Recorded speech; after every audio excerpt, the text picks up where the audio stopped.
पंत के आउट होने पर बवाल बढ़ा। गेट पर पंत ने मारा मुक्का, कहा नहीं था मैं आउट। रोहित शर्मा का भी भड़क उठा गुस्सा, क्या अंपायर से हो गई चूक इसीलिए हारा भारत। ऋषभ पंत ने पलट दी थी हारी हुई बाजी। न्यूजीलैंड ने टेक दिए थे घुटने, लेकिन एक गलती ने सब कुछ कर दिया तबाह। जीता मैच, कैसे हार गया भारत। क्या अंपायर ने जानबूझकर करवाई बेईमानी, कैमरे में कैद हो गया सबूत। ऋषभ पंत को लेकर हैरान करने वाली बात आई सामने, क्या है अंपायर की फैसले की असली कहानी। शर्मनाक शर्मनाक शर्मनाक। इससे ज्यादा शर्मनाक क्या हो सकता है कि भारतीय टीम अपने ही देश में 3-0 से विदेशी टीम से हार जाए। क्रिकेट के इतिहास में भारत के लिहाज से जो कभी नहीं हुआ था वो हो गया। भारत के माथे पर सबसे बड़ा कलंक लग गया। भारत 3-0 से न्यूजीलैंड से हार गया। लेकिन इस हार के बाद भी अगर किसी के चर्चे सबसे ज्यादा हो रहे हैं तो वो ऋषभ पंत हैं। ऋषभ ने जिस तरीके की बल्लेबाजी की, जिस तरीके की सोच, जिस तरीके की अप्रोच, जिस तरीके का आक्रामक खेल दिखाया, न्यूजीलैंड ने मान लिया कि भारत का एक शेर भारी पड़ गया। आपको बताएं कि न्यूजीलैंड के सबसे घातक गेंदबाज ने मैच खत्म होने के बाद ऋषभ पंत पर बहुत बड़ी बात बोली है, जिसके बारे में हम आपको आगे बताएंगे। मगर सबसे पहले चर्चा करते हैं उस बात पर जिसकी वजह से बवाल मचा हुआ है।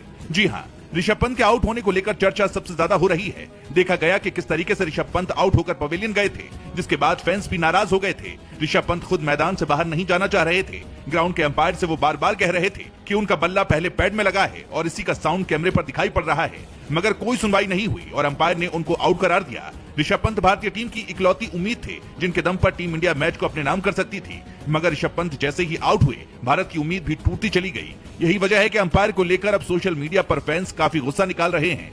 कह रहे हैं कि अंपायर ने जानबूझकर ऋषभ पंत के साथ धोखा किया, जबकि साफ तौर पर पता चल रहा था कि ऋषभ पंत आउट नहीं थे। उनको गलत तरीके से आउट दिया गया और उसका खामियाजा भारतीय टीम को उठाना पड़ा। अब जो तस्वीर सामने आई उसको देखकर समझ सकते हैं कि विवाद क्या है। दरअसल जब ऋषभ पंत का बल्ला उनके पैड से लगा था, उसी वक्त देखा जा सकता है कि किस तरीके से बॉल बल्ले के पास से गुजर रही है। ऋषभ पंत का कहना था कि जो आवाज आई थी वो उनके बल्ले की आई थी, न कि उनके बल्ले गेंद से लगी थी। आपकी जानकारी के लिए बताएं कि फील्ड अंपायर ने भी यही मान लिया था और उन्होंने आउट नहीं दिया था, मगर जैसे ही मामला तीसरे अंपायर के पास पहुंचा, उन्होंने मामले को पलट दिया और ऋषभ पंत को आउट करार दिया। जिसके बाद ऋषभ पंत काफी गुस्से में दिखाई पड़े। जैसे ही वो ड्रेसिंग रूम में घुसे, उन्होंने एक मुक्का तक मार दिया और गेट खोला।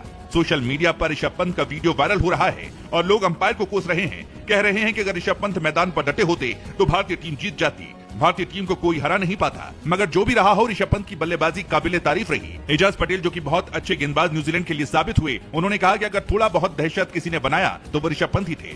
वाकई में ऋषभ पंत इस अंदाज में खेल रहे थे कि उम्मीद जाग उठी थी कि भारतीय टीम करिश्मा कर जाएगी और जो मैच भारत के हाथ से फिसल चुका है, असंभव से लग रहा है, उस मैच में टीम इंडिया वापसी करते हुए न्यूजीलैंड को धूल चटाएगी। मगर ऐसा हो नहीं पाया। भारतीय टीम को हार मिली। इस हार के बाद वर्ल्ड टेस्ट चैंपियनशिप में भारत को नुकसान हुआ है।